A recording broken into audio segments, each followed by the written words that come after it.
HSC ২৮ batch, SSC ২৬ batch. তোমাদের জন্য জটপট কিছু কথা বলবো, মনোযোগ দিয়ে শুনবা। আগামীকালকে তোমাদের কাঙ্ক্ষিত রেজাল্ট, যে রেজাল্টের অপেক্ষায় তুমি আছো, খুব অধীর আগ্রহে আছো। আমি জানি এই মুমেন্টে তোমার মাথায় অনেক কিছুই ঘুরছে, অনেক টেনশন ঘুরছে। কি হবে, কি হবে? কি জানি কি হয়?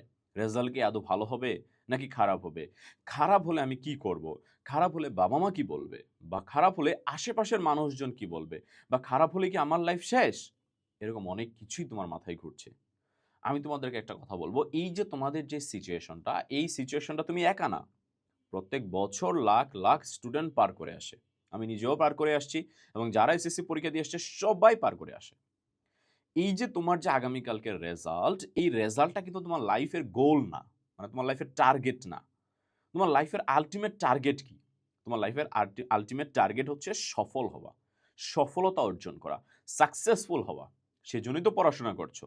এবং সেই সফল হওয়ার জন্য, সেই সাকসেস হওয়ার জন্য তোমার একটা ধাপ, একটা স্টেপ বা একটা সিঁড়ি হচ্ছে এই কালকের রেজাল্ট।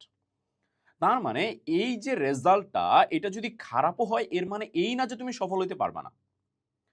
এই রেজাল্টটা যদি একটু ফলো করে বা এই রেজাল্টটা যদি একটু তোমার এক্সপেকটেশন থেকে কম আসে, এর মানে এই না যে তুমি শেষ।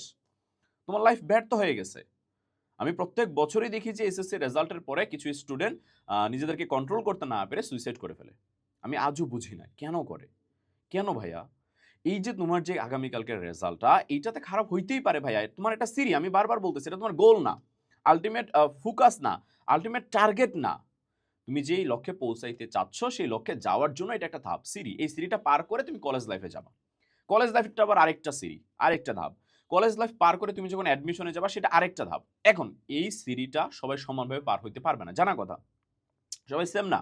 কেউ দেখে গেছে লাফ দিয়া ২ টা সিঁড়ি পার করে চলে গেল। তুমি অনেক খোঁড়ায়, খোঁড়ায় কষ্ট করে পরিশ্রম করে উঠতেছো। এর মানে যে না, তুমি যে সব সিঁড়ি পার করে উপরে উঠতে পারবে না, তার তো গ্যারান্টি না। এমন তো কোনো কথা নাই।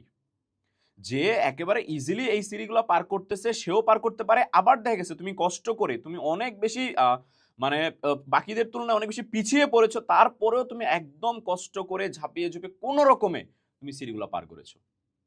এর মানে এই না যে তুমি পার হইতে পারবা না, তুমি আটকায় যাবা, তোমার লাইফ এইখানেই শেষ। আমি আবারও বলছি, এই যে সিঁড়িটা, এই যে ধাপটা, এই ধাপটা ভালো হইতে পারে, এই ধাপটা খারাপও হইতে পারে। এই ধাপটা যদি ভালো হয়, এটাকে মোটিভেশন হিসেবে কাজে লাগাও। যে না, আমি ভালো করেছি, আমাকে পরবর্তী সিঁড়িটা আরো ভালোভাবে পার হইতে হবে। আর যদি কালকের রেজাল্টটা খারাপ হয়, কোনো কারণ নাই। হইতেই পারে। কথা বুঝতে পেরেছ? এটার পিছনে মানে অনেক বেশি টেনশন করার কোনো কারণ নাই বা ডিপ্রেশনে পড়ে যাওয়ার কোনো কারণ নাই বা অনেক বেশি এটা নিয়ে প্যানিক হওয়ারও কোনো কারণ নাই। রেজাল্ট খারাপ হইতেই পারে। তোমার কাজ হচ্ছে সেইটাকে তুমি স্পিরিট হিসেবে কাজে লাগাও।